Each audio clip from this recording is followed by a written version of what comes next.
Welcome back to High Heat, presented by Liberty Mutual Insurance.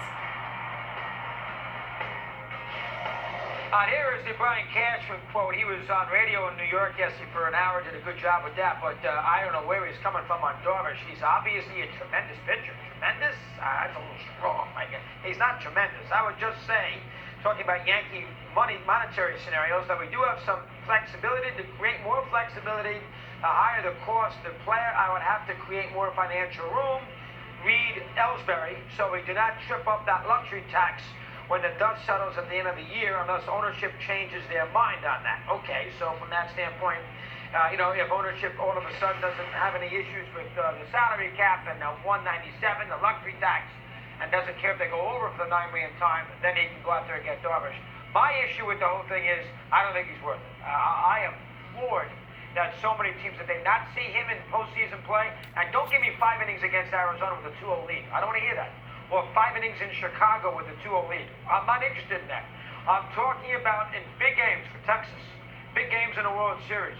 I would not go near this guy in a big spot. And they're talking 7 years for $160 million, or in that ballpark. I think you're crazy if you give Darvish that kind of money. Well, first things first, from your mouth to God's ears, hopefully he's referencing Ellsbury, because if it's not Ellsbury, a couple of other guys are talking about getting... The Betances. Well, not necessarily Betances. That's a problem, but even a bigger problem is Brett Gardner. And if you have to shed those kind of guys to bring in that kind of guy, if you're a Yankee fan, you have a major problem with that. The other part of the scenario that you just mentioned is that, there was a report out there that there was a 7-year, $160 million offer on the table from the Yankees. And this is one good thing Yu Darvish has done over the last couple months. Check out this tweet. He's like, that's not exactly the case here, as he poo-poos the idea that such an offer was made.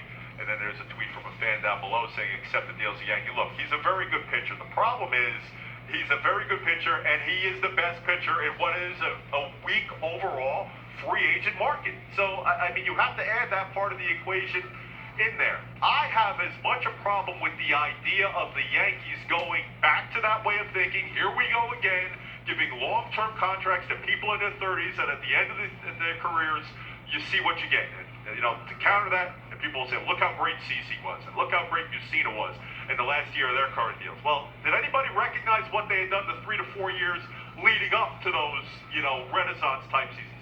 They were absolutely horrible. So hopefully they're not going back to doing that sort of thing, which is a mistake they continually made. And that's why I think even the Stanton deal, everybody, universally, is depicted as a no-brainer. No, it's not. 6 years from now, we're going to be ruining the idea that Stanton is here. I am not saying it was a terrible move by the Yankees. They're going to live to rue that day. They ruined the chemistry of the team with that. That's my take on it, and that will come back to bite him in the rear end. Mark my words. As far as Darvish is concerned, I just don't think he's even that great. I mean, if you think of the great pitchers in baseball, or even the good pitchers in baseball, I'd be shocked if he cracked the top 20. Well, look, Chris. You think he's top 20? If you look at the pitchers in baseball? Yeah, I would probably say based on what he's done regular season. I'm not sure he's top 20. It's about 15, 16 games over 500 with a 3.5 ERA. I'm going to do it in the next break and come up with 20 better ones. Go ahead. This is how we're evaluating pitchers, or at least the front office is doing. It's not all predicated on the back of the baseball card. These guys think they have these advanced numbers, these advanced metrics that say, look, this guy could be even better, and we could force that issue. They genuinely believe that to be the case. We've heard a lot about that with the Astros and the Yankees in the last couple of weeks with regards to Garrett Cole. And I applaud it philosophically. We're finally paying people, projecting them on what they can do forward as opposed to what they've already given us. I top my head, I already have 10 that are better than he is. Bumgarner, Kershaw, 2 Mets, Kluber, Sale, Verlander, Keiko, and 2 Nationals.